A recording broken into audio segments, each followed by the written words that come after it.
All right, kids, welcome back to the online class. So, in our previous class, we understood the advantages of having objectives. What are business objectives?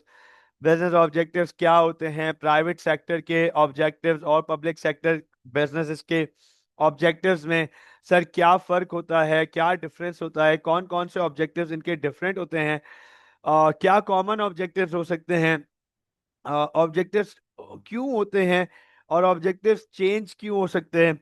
हमने last class में बहुत detail में इन तमाम चीज़ों को understand किया था। Sir आज की क्लास का हमारा जो पहला टॉपिक है वो इस चैप्टर का आखिरी टॉपिक है, and that is ethics. Sir ethics, सवाल आ जाता है स्टूडेंट्स का जनरली कि सर ये एथिक्स क्या होते हैं, what do we mean by this term ethics, what are ethics, क्या होते हैं एथिक्स।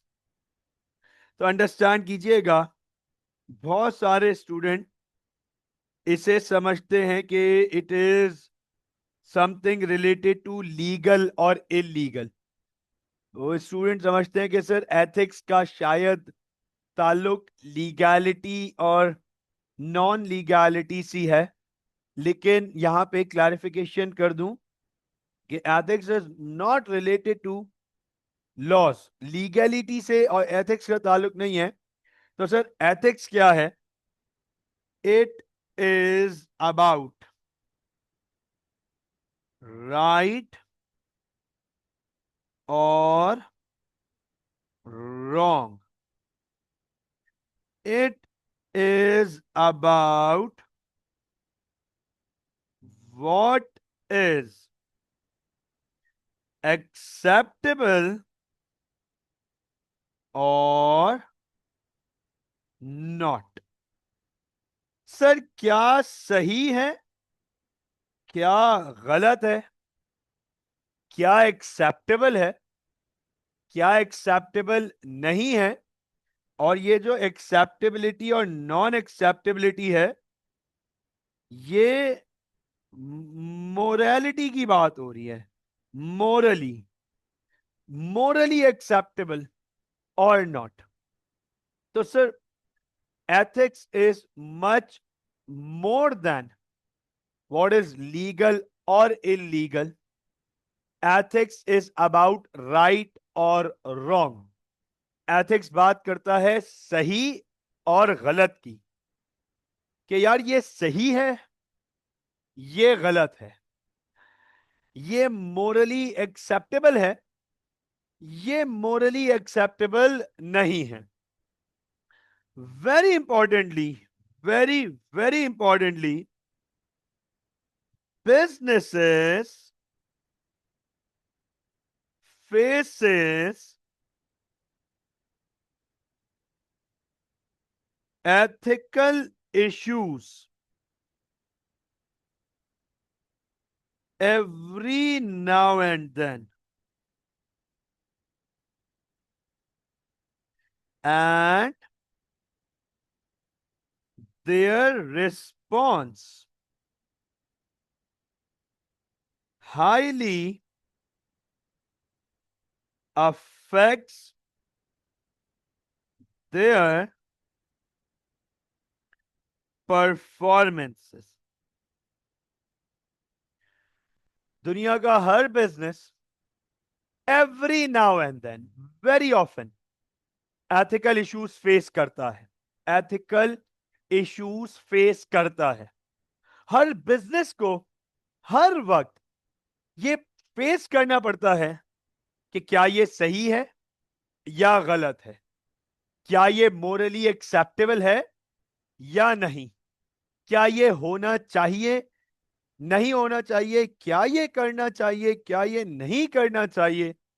और मजे की बात, इसमें लॉ इन्वॉल्व नहीं है, कानून इन्वॉल्व नहीं है। सर क्या मतलब कानून इन्वॉल्व नहीं है? Something can be legal but still unethical. हो सकता है कि एक चीज लीगल हो लेकिन अनएथिकल हो। तो अंडरस्टैंड कीजिएगा, things can be, issues can be, situation can be legal but unethical.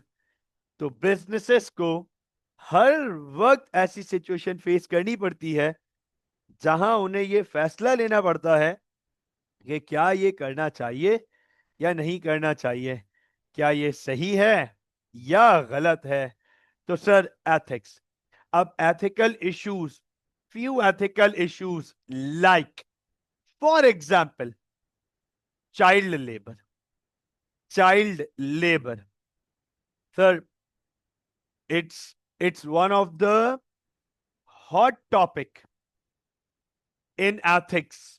One of the hot topic in ethics, child labor, which is discussed across the world. पूरी दुनिया और तमाम बिजनेसेस इस पे बात करते हैं। चाइल्ड लेबर, एक और एग्जाम्पल है हमारे पास, गिविंग ब्राइब्स। गिविंग ब्राइब्स, रिश्वत। अब सर एक एक और आखिरी एग्जाम्पल दे देता हूं ताकि वो भी ये भी मतलब, है तो बहुत सारी एग्जाम्पल एथिकल इश्यूज की, है तो बहुत सारी एग्जाम्पल। सर कचरा, पोल्यूशन फैलाएं या ना फैलाएं, कचरा फैलाएं या ना फैलाएं। अब अंडरस्टैंड कीजिएगा इस बात को। सर बहुत दुनिया में तमाम ऑर्गेनाइजेशंस को ये प्रॉब्लम फेस करने पड़ते हैं। हो सकता है आप एक ऐसी कंट्री में ऑपरेट करते हो सकता है आप एक ऐसी कंट्री में ऑपरेट करते हो कि जहां चाइल्ड लेबर इलीगल है, जहां पॉल्यूशन पे पॉल्यूशन पे सख्त पेनल्टीज हैं, लीगैलिटीज मौजूद हैं, और सर ब्राइब इलीगल है। हो सकता है हम एक ऐसी कंट्री में ऑपरेट करते हो जहां चाइल्ड लेबर, ब्राइब और पॉल्यूशन नॉन परमिट है, इलीगल है, उसमें कोई गवर्नमेंट ने कोई लॉज में अलाउंस, प्रोविजन, एक्सेप्टेंस नहीं दिया हुआ। अब सुन लीजिएगा, ऐसी कंट्री में बात एथिक्स की अब आएगी ही नहीं, क्योंकि कानून मौजूद है, लॉ, लॉ में पेनल्टीज मौजूद हैं। लेकिन हो सकता है आप ऐसी कंट्री में ऑपरेट करते हो जहां चाइल्ड लेबर अलाउड है, गवर्नमेंट ने इजाजत दी हुई है कि मिनिमम वर्किंग एज इज 14। अब अंडरस्टैंड करना, इसका मतलब ये कि बाय लॉ मैं 15 year, 14 years, 15 years, 16 years, 17 years का चाइल्ड, किड जॉब पे रख सकता हूं। कानून मुझे कुछ नहीं कहेगा, लेकिन मोरली सवाल उठेगा, क्या बच्चों को जॉब पे रखना सही है या गलत। अब क्योंकि लॉ ने तो परमिट कर दिया है, कानून ने परमिट कर दिया है, अब एथिक्स की बात आएगी। अब एथिक्स की बात आएगी।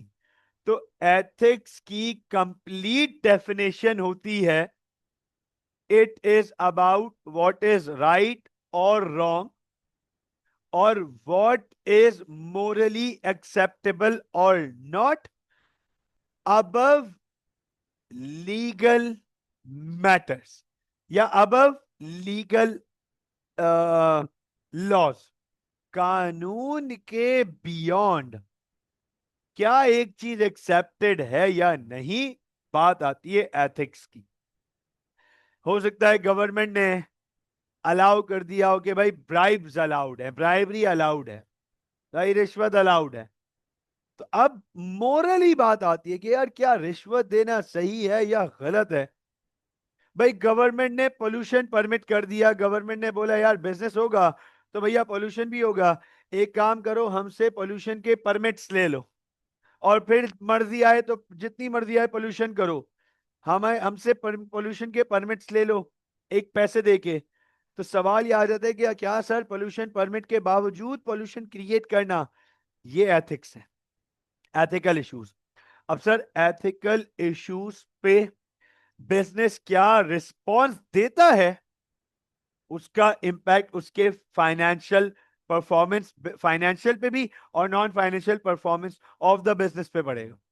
The response to those issues will have an impact on financial performance and non financial performances. तो अंडरस्टैंड कीजिएगा sir, businesses can either become ethical or business can become unethical. Understand कीजिएगा सर, हो सकता है business ethical response दे, कहे नहीं यार जो चीज रॉन्ग है वो रॉन्ग है, हम नहीं करेंगे, जो चीज मोरली एक्सेप्टेबल नहीं है वो हम नहीं करेंगे। अंडरस्टैंड कीजिएगा। तो सर हो सकता है बिजनेस एथिकल रिस्पॉन्स दे, एथिकल बिजनेस। अब सर एथिकल बनने के फायदे भी हैं, नुकसान भी हैं। पढ़ते हैं एथिकल बनने के फायदे। अगर एक बिजनेस एथिकल हो जाएगा, अगर एक बिजनेस एथिक्स फॉलो करे, राइट फॉलो करे, जिसे उसे लगे कि नहीं यार ये गलत है, सोसाइटी इसको गलत मानती है, मोरली ये ठीक नहीं है, वो काम मैं नहीं करूंगा, वो काम मैं नहीं करूंगा। अब चाइल्ड लेबर अलाउड भी हो, वो चाइल्ड लेबर नहीं रख रहा, ब्राइब्स अलाउड हैं लेकिन वो ब्राइब्स नहीं दे रहा, पोल्यूशन परमिट्स मौजूद हैं लेकिन वो पोल्यूशन क्रिएट नहीं कर रहा, that means we will regard this business as highly ethical. तो सर एथिकल बिजनेस के सबसे बड़े एडवांटेजेस में ये एडवांटेज है कि सर लॉन्ग टर्म में उसका ब्रांड इमेज इंप्रूव होगा, लॉन्ग टर्म में उसकी ब्रांड आइडेंटिटी इंप्रूव होगी, लॉन्ग टर्म में कस्टमर लॉयल्टी जनरेट होगी। जो जो जो एथिकल कस्टमर्स होंगे, जो एथिकल सप्लायर्स होंगे, जो एथिकल इंप्लॉयज होंगे, ऐसे लोग दुनिया में मौजूद हैं जिनके लिए एथिक्स मैटर करती है। ऐसे लोग दुनिया में मौजूद हैं जिनके लिए एथिक्स मैटर करती है। तो सर वो लोग एथिकल बिजनेस की तरफ जाना प्रेफर करेंगे। They but this will happen in long term. ऐसा नहीं है कि मैं आज एक एथिकल बिजनेस बना लूं और वो आज ही एथिकल हो जाए, ऐसा नहीं है। लोगों को अब ये बात एक्सेप्ट करने में टाइम लगेगा कि भाई फला बिजनेस एथिकल है, फला बिजनेस एथिकल है, वो एथिक्स फॉलो करता है, they are being right with their moral values, और वो सोसाइटी को डैमेज नहीं दे रहे, वो मोरली डैमेज नहीं दे रहे सोसाइटी को। ऐसे बिजनेस की एक्सेप्टेंस में टाइम लगता है। लेकिन एक दफा बिजनेस एथिकल नेम के साथ, एथिकल आइडेंटिटी के साथ इस्टेब्लिश हो गया सर, फिर उसके लॉन्ग टर्म प्रॉफिट्स बहुत बढ़ जाते हैं। उसे ethics start working as a free promotion, उसके एथिक्स ही उसके बिजनेस की फ्री प्रमोशन बन जाते हैं।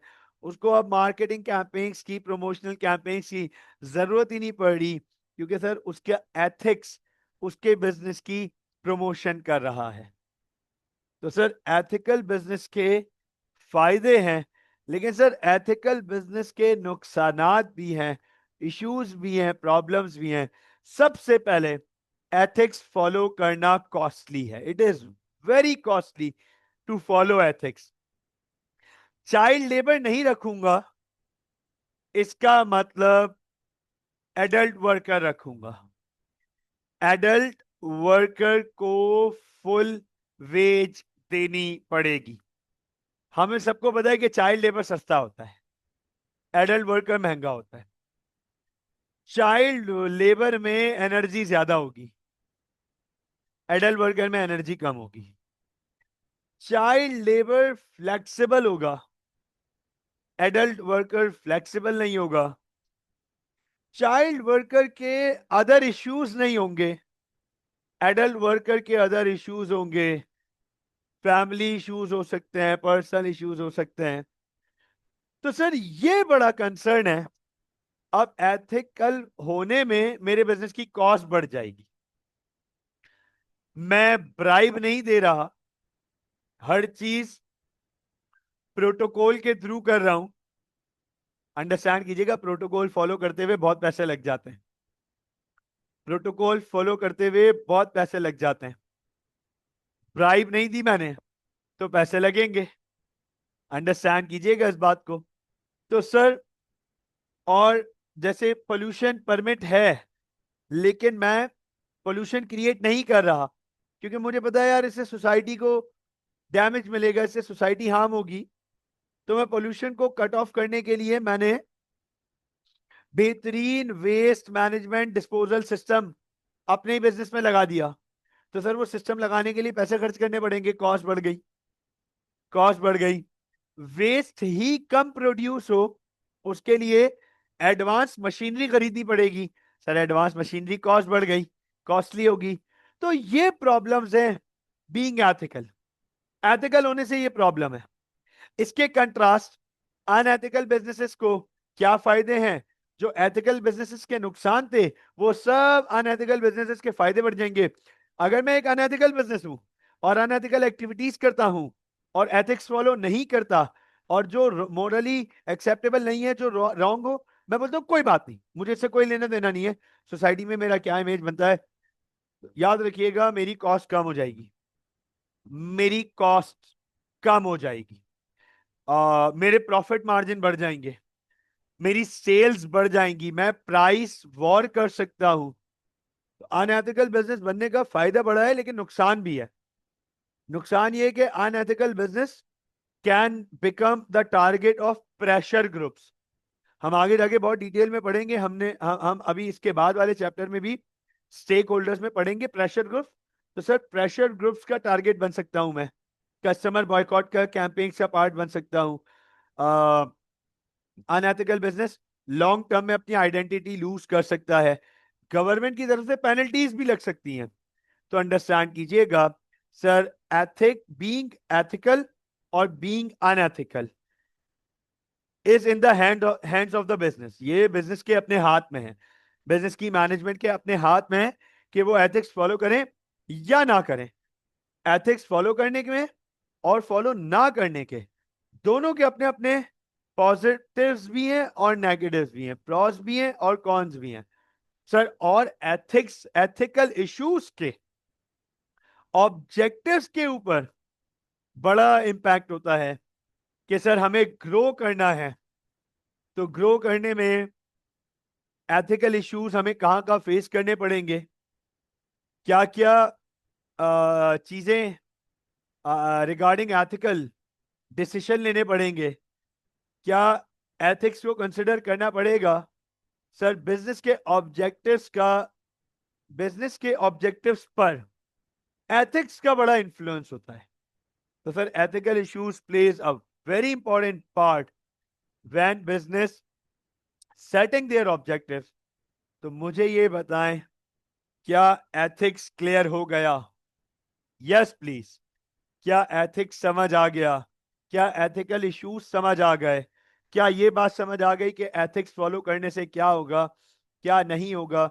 अच्छा, एक बड़ा इंपॉर्टेंट सवाल आ जाता है, एक बड़ा इंपॉर्टेंट सवाल यहां पर आ जाता है। मरियम शायन, मैं आप लोगों से एक सवाल पूछूंगा, तो उम्मीद है मुझे आप लोग इसका जवाब बेहतर तरीके से दे सकेंगे।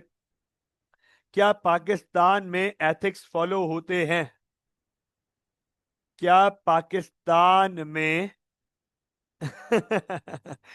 मरियम का स्ट्रेट फॉरवर्ड जवाब आया है, नहीं। हाँ भाई, शायान कह रहे हैं नॉट एट ऑल। कमाल है यार, तुम लोग तो ऐसा लगता है बिल्कुल रेडी बैठे हुए थे। क्या लगता है पाकिस्तान में क्यों एथिक्स फॉलो नहीं होते? क्या लगता है पाकिस्तान में क्यों एथिक्स फॉलो नहीं होते? व्हाई इज दैट सो? यहां सवाल आ जाता है, बड़ा इंपॉर्टेंट। मैं आपसे, नहीं नहीं, चाइल्ड लेबर मेजर इशू नहीं है, चाइल्ड लेबर तो एथिकल इशू है। मैं ये पूछ रहा हूं, चाइल्ड लेबर पे लोग कोई सवाल नहीं उठाते, चाइल्ड लेबर को बुरा नहीं माना जाता, और बिजनेसेस चाइल्ड लेबर बहुत आराम से रखते हैं, और सिर्फ चाइल्ड लेबर नहीं, गंदगी मचाना, रोड पे कब्जा कर लेना, अपने बराबर वाले की जमीन पे कब्जा कर लेना, गवर्नमेंट से चोरी करना, बिजली चोरी करना, रिश्वत देना, ये तो बहुत कॉमन प्रैक्टिस है। ये तो बहुत कॉमन प्रैक्टिस है हर बिजनेस की। भाई मैं, मेरे बिजनेस कोई दूध के धुले में थोड़ी है। मेरे बिजनेस में भी बहुत सारी अनएथिकल प्रैक्टिसेस होती हैं, अनएथिकल प्रैक्टिसेस। मेरा सवाल ये है, why a business, why a business would ignore ethical issues? कि सर कोई बिजनेस क्यों एथिकल इश्यूज को इग्नोर करेगा? Why is that so? तो सर अंडरस्टैंड कीजिएगा, इसका जवाब है सोशल अवेयरनेस, पब्लिक अवेयरनेस। अगर लोगों में, पब्लिक में एथिकल इश्यूज की अवेयरनेस होगी, तो सर फिर बिजनेस एथिकल इश्यूज इग्नोर नहीं कर सकता। Then the business is can not ignore ethical issues. Public awareness. Number two, number two, the response of the government. Sir ethical issues के regarding government का क्या response है? If government has strict measures against ethical issues, unethical issues, तो sir फिर business जो है वो ignore नहीं करेगा एथिकल इश्यूज को, फॉलो करेगा बाकायदा एथिक्स को। लेकिन अगर गवर्नमेंट ही सीरियस नहीं है, और गवर्नमेंट खुद करप्ट है और खुद चोर है, और गवर्नमेंट में खुद अवेयरनेस नहीं है एथिक्स की, और गवर्नमेंट खुद मोरली करप्ट है, तो सर फिर तमाम बिजनेसेस एथिक्स इग्नोर करेंगे, फिर बिजनेसेस एथिक्स इग्नोर करेंगे। और सर तीसरा बड़ा इंपॉर्टेंट रीजन ये आ जाता है, if the business is too influential and backed up by strong finances and political power। अगर एक बिजनेस हैविली बैक्ड अप है फाइनेंसेस से, पैसों से, और पॉलिटिकली बहुत स्ट्रांग है, फिर वो एथिक्स को इग्नोर करेगा, फिर वो एथिक्स को इग्नोर करेगा।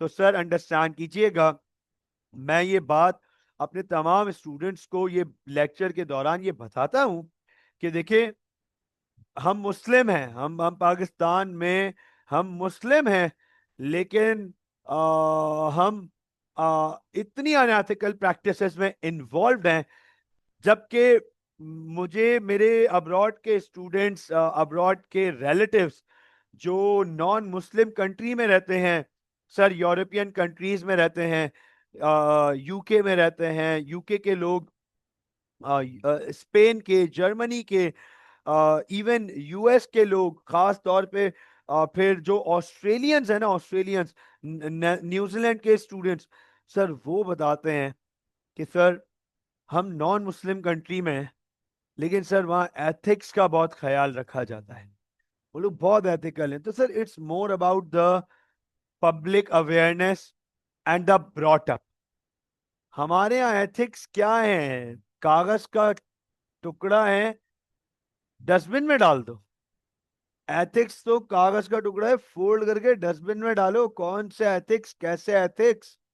तो सर प्रॉब्लम हमारे यहाँ ब्रॉटअप और पब्लिक अवेयरनेस का है, जिसकी वजह से एथिकल इश्यूज फॉलो नहीं होते और इग्नोर होते हैं।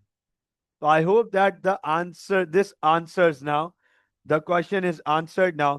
तो सर ये हमारा चैप्टर नंबर 4 यहाँ डन होता है। हमारे सेक्शन 1 का आखिरी चैप्टर, बहुत छोटा सा चैप्टर है, जिसमें एक ही टॉपिक हमारे पास मौजूद है, that is stakeholders, that is stakeholders. तो सवाल आ जाता है कि सर क्या हम इस चैप्टर में क्या पढ़ने जा रहे हैं?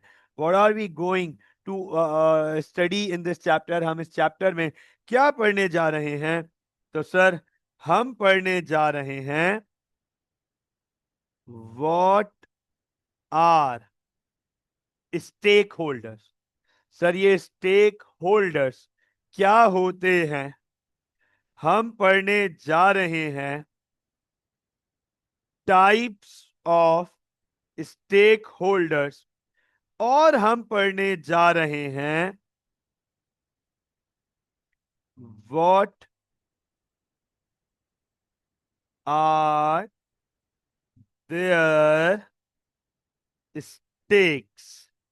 सर स्टेक होल्डर्स, तो सर उनके स्टेक्स क्या हैं, हम ये पढ़ने जा रहे हैं इस चैप्टर में। सवाल आ जाता है कि सर ये स्टेक होल्डर्स कौन होते हैं। अंडरस्टैंड कीजिएगा, दीज आर दोज पीपल और group of people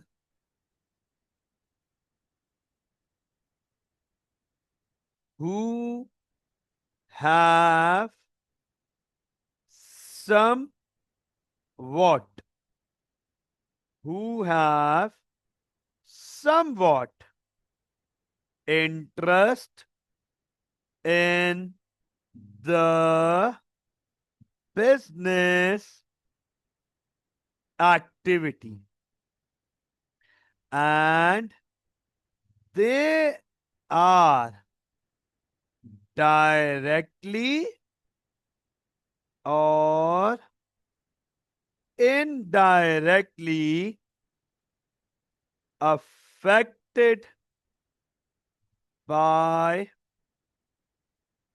business decisions। Note कीजिएगा, गौर से देखिएगा, stakeholders. Stakeholders sir ये वो लोग हैं जिनका कुछ ना कुछ इंटरेस्ट है आपकी बिजनेस एक्टिविटी में, कुछ ना कुछ इंटरेस्ट बिजनेस एक्टिविटी में। वो या तो डायरेक्टली अफेक्ट होते हैं आपके बिजनेस के डिसीजन से, या वो इनडायरेक्टली अफेक्ट होते हैं आपके बिजनेस डिसीजन से। लेकिन जब आप एज अ बिजनेस, आप मतलब बिजनेस, जब बिजनेस फैसला लेता है, कोई डिसीजंस लेता है, when a business makes any decisions, these people get affected. ये लोग अफेक्ट होते हैं, ये लोग अफेक्ट होते हैं, ये बड़ा कंसर्न है। तो सर स्टेक होल्डर्स ये वो लोग हैं जिनका आपके बिजनेस में इंटरेस्ट है, जो आपके बिजनेस में इंटरेस्टेड है, बिजनेस एक्टिविटी में इंटरेस्टेड है, और वो आपके बिजनेस के डिसीजन से अफेक्ट होते हैं। Sir there are two main types of stakeholders. दो मेन टाइप्स के स्टेक होल्डर्स होते हैं। Number one, internal stakeholders. Number two, external stakeholders. अब सर दो टाइप के स्टेक होल्डर्स हैं, मतलब दो टाइप के लोग हैं जो आपके बिजनेस में इंटरेस्टेड हैं। दो टाइप्स के लोग हैं जो आपके बिजनेस में इंटरेस्टेड हैं, एक इंटरनल और एक एक्सटर्नल। अब ये इंटरनल क्या होता है और एक्सटर्नल क्या होता है? They are part of business. Sir ये आपके बिजनेस का पार्ट है, ये आपके बिजनेस के अंदर मौजूद हैं। They are part of your business, ये आपके बिजनेस का पार्ट है, आपके बिजनेस के अंदर मौजूद है। And they have somewhat and they have somewhat decision making ability. Sir कुछ ना कुछ इनकी डिसीजन मेकिंग एबिलिटी है, ये कुछ हद तक डिसीजंस ले सकते हैं। इंटरनल ये ऑर्गेनाइजेशन के अंदर मौजूद है, ये ऑर्गेनाइजेशन के अंदर मौजूद है, इंटरनल पार्ट है, अंदर मौजूद है, और कुछ ना कुछ डिसीजंस ले सकते हैं। They have somewhat decision making ability, कुछ ना कुछ इनके पास डिसीजन मेकिंग एबिलिटी है। इसके contrast external, they are outside business. Sir ये बिजनेस के बाहर है, सर ये बिजनेस के बाहर हैं, and they have no decision making power. Sir इनके पास कोई डिसीजन मेकिंग पावर बिजनेस से रिगार्डिंग नहीं, ये बिजनेस के डिसीजंस नहीं ले सकते। इंटरनल के पास कुछ हद तक बिजनेस के डिसीजन मेकिंग पावर थी, कुछ हद तक डिसीजंस लेने की सलाहियत थी। एक्सटर्नल, ये बिजनेस के बाहर मौजूद है और इनके पास बिजनेस की कोई डिसीजन मेकिंग पावर नहीं है। सवाल आ जाता है स्टूडेंट्स का कि सर इंटरनल में कौन आ सकता है और एक्सटर्नल में कौन आ सकता है। तो नोट कीजिएगा, आपके सामने ये सब कुछ ऊपर मेंशन कर चुका हूं।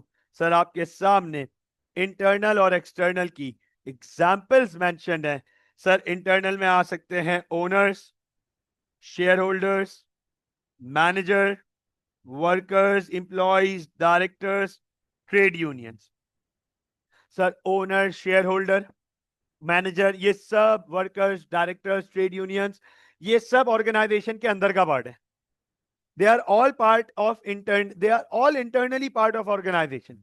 ये सब ऑर्गेनाइजेशन का इंटरनल पार्ट है। लेकिन इसके कंट्रास्ट एक्सटर्नल, जो ऑर्गेनाइजेशन के बाहर मौजूद हैं, एक्सटर्नल जो ऑर्गेनाइजेशन के बाहर मौजूद हैं, government, community, suppliers, customers, banks, pressure groups. देखो अभी 5 मिनट पहले ये नाम लिया था, प्रेशर ग्रुप। सर ये ऑर्गेनाइजेशन के बाहर मौजूद है, गवर्नमेंट ऑर्गेनाइजेशन के अंदर नहीं है, कम्युनिटी ऑर्गेनाइजेशन के अंदर नहीं है, बाहर है, सप्लायर्स ऑर्गेनाइजेशन से बाहर है, ऑर्गेनाइजेशन का इंटरनल पार्ट नहीं है, कस्टमर्स ऑर्गेनाइजेशन का इंटरनल पार्ट नहीं है, बैंक्स ऑर्गेनाइजेशन का इंटरनल पार्ट नहीं है। सर ये सब लोग बिजनेस में इंटरेस्टेड हैं, they all are somehow interested in the business, they are somehow connected to the business। सवाल आ जाता है बहुत इंपॉर्टेंटली, सर क्या इंटरेस्ट है इनका, क्या इंटरेस्ट है इनका। तो नोट कीजिएगा, stakeholders and their stakes, stakeholders and their stakes. ये बड़ा इंपॉर्टेंट पार्ट आ जाता है कि सर कौन स्टेक होल्डर्स और उनके स्टेक्स क्या हैं। अच्छा, स्टेक्स का मतलब आसान अल्फाजों में लिख देता हूं। सर स्टेक्स का मतलब है इंटरेस्ट। वो लोग जिनका आपके बिजनेस में इंटरेस्ट है, वो लोग जो आपके बिजनेस में इंटरेस्टेड हैं। सवाल आ जाता है सर क्या इंटरेस्ट है, सवाल आ जाता है क्या इंटरेस्ट है।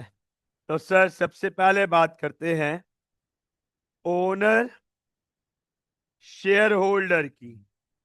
सबसे पहले बात करते हैं ओनर शेयर होल्डर की कि सर ओनर किसी हमने पढ़ा है कि सोल ट्रेडर और पार्टनरशिप में ओनर्स होते हैं, लिमिटेड कंपनीज में भी ओनर्स होते हैं, लेकिन उनको शेयर होल्डर्स कहते हैं।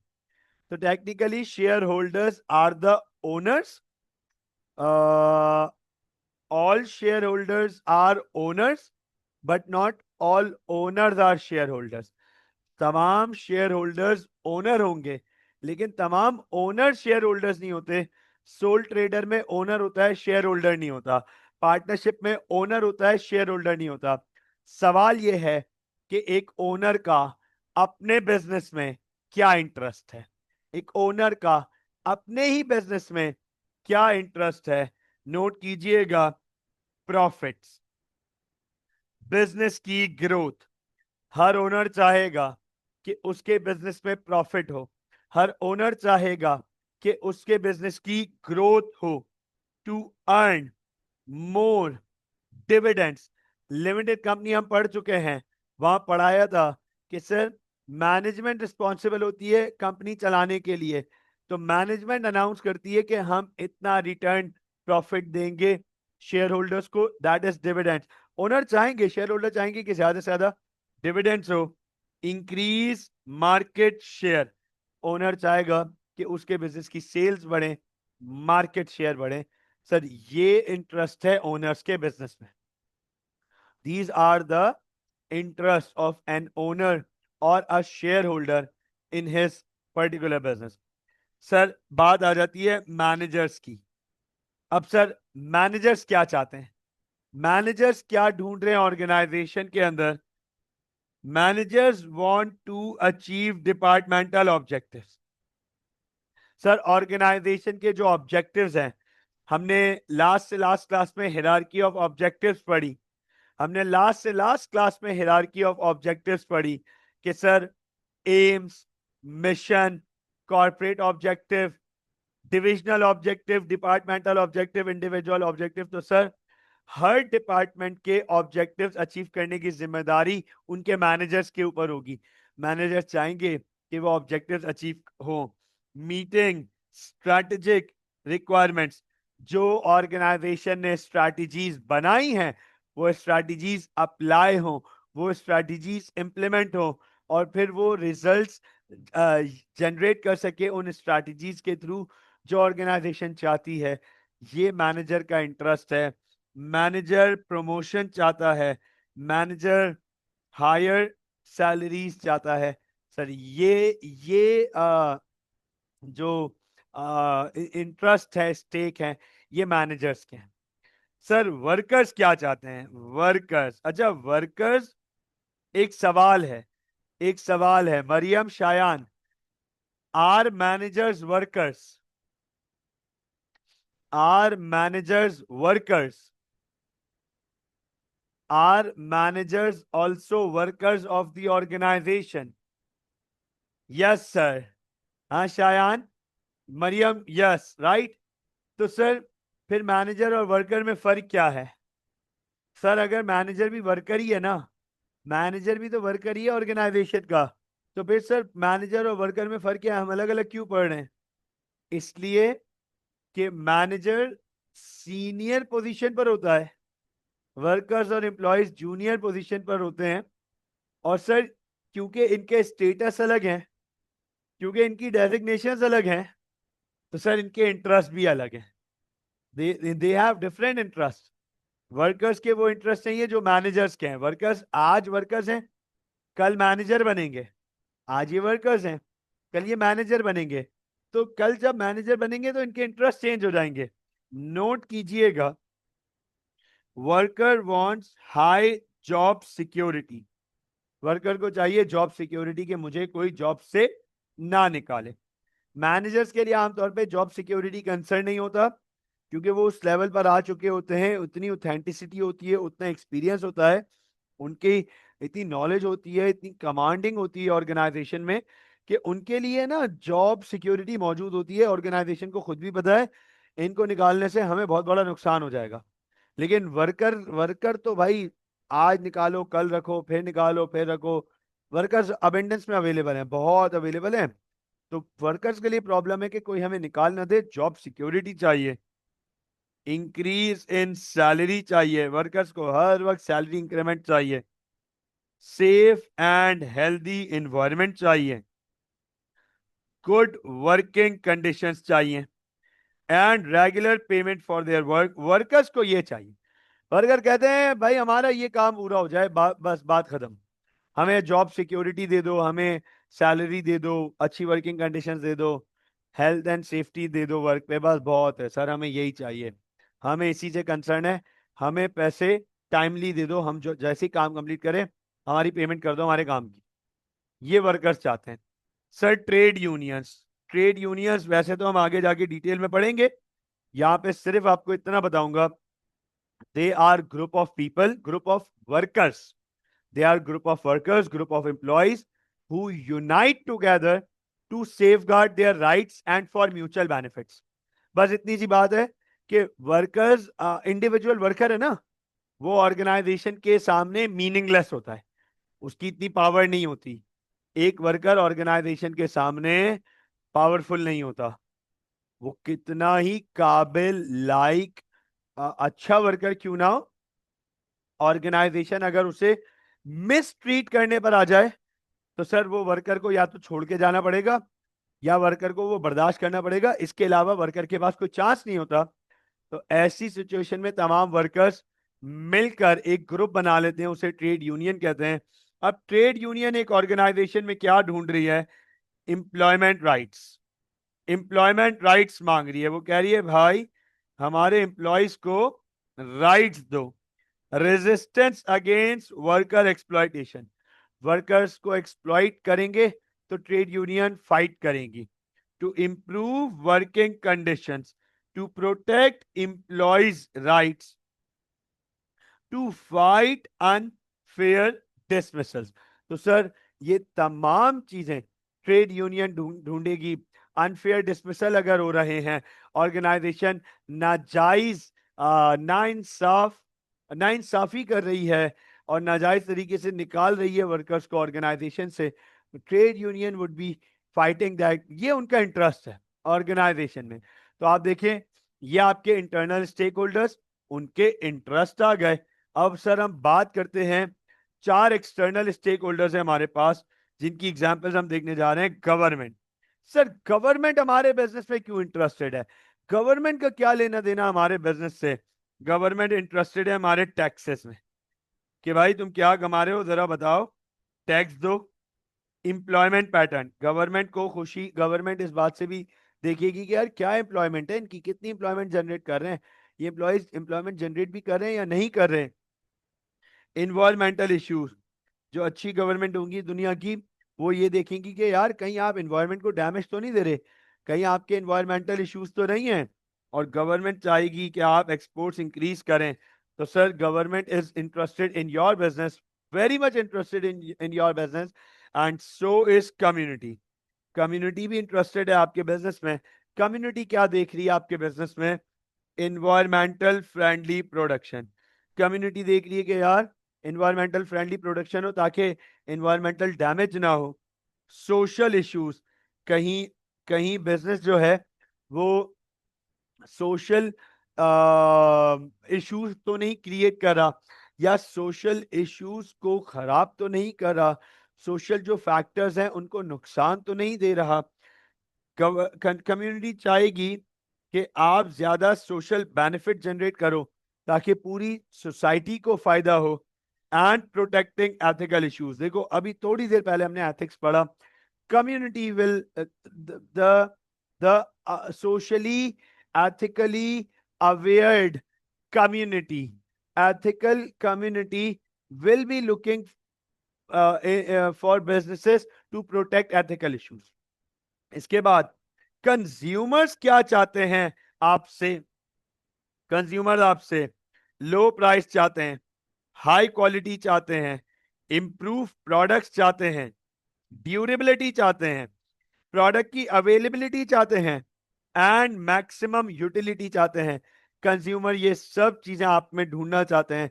कंज्यूमर चाहते हैं, वो मांगते हैं कि यार प्राइस लो हो, क्वालिटी हाई हो, प्रोडक्ट हर जगह फ्रीक्वेंटली इजीली अवेलेबल हो, ड्यूरेबल हो, एक दफा खरीदे सारी जिंदगी चले, मैक्सिमम रिटर्न्स मिले हमें उस प्रोडक्ट को यूज करते हुए। और लास्ट में बैंक्स आपके बिजनेस में क्यों इंटरेस्टेड हैं? बैंक्स ये देखेंगे कि क्या आप पैसे वापस करने की ताकत रखते हो। भले बैंक ने अभी आपको उधार नहीं दिया हुआ, भले आपने बैंक से लोन नहीं लिया हुआ, कोई फर्क नहीं पड़ता, आप एग्जिस्ट करते हो, बैंक आपके ऊपर वर्किंग करेंगे, बैंक आपके ऊपर वर्किंग करेंगे, bank would be interested. Bank आपकी क्रेडिट वर्थनेस देखेंगे, क्या कितना क्रेडिट दिया जा सकता है इनको, कितना उधार दिया जा सकता है, आपके बिजनेस के ट्रेंड्स देखेंगे और आपके बिजनेस के ऑब्जेक्टिव्स देखेंगे। ये तमाम चीजों में आपके स्टेक होल्डर्स इन्वॉल्व हैं। मैं यहां पर एक बड़ी इंपॉर्टेंट बात करना चाहूंगा ताकि फिर इस चैप्टर को और इस सेक्शन को वाइंड अप किया जाए। आमतौर पे स्टूडेंट समझते हैं that stakeholders and shareholders are same. आमतौर पे स्टूडेंट्स ये बात समझते हैं, मरियम शायान सुन लीजिएगा, बहुत सारे स्टूडेंट्स मिसकंसेप्शन में होते हैं, मिसअंडरस्टूड कर जाते हैं इस बात को, और वो ये सोचते हैं that shareholders and stakeholders are same. No, they are not. They are not. There is a difference between shareholder and stakeholder. All shareholders are stakeholders. Shareholders तो stakeholders होते हैं। Shareholder stakeholder हैं, but all stakeholders are not shareholders. सारे stake holders share holders नहीं होते, क्योंकि और भी स्टेक होल्डर्स हैं, manager, trade union, worker, government, community, consumer, bank, suppliers, pressure groups, और भी स्टेक होल्डर्स हैं। सारे स्टेक होल्डर शेयर होल्डर नहीं होते, लेकिन सारे शेयर होल्डर स्टेक होल्डर होते हैं। मुझे बताएं, is this clear? Yes please. क्या आपको आपके सिलेबस का सेक्शन 1 पूरा समझ आ गया?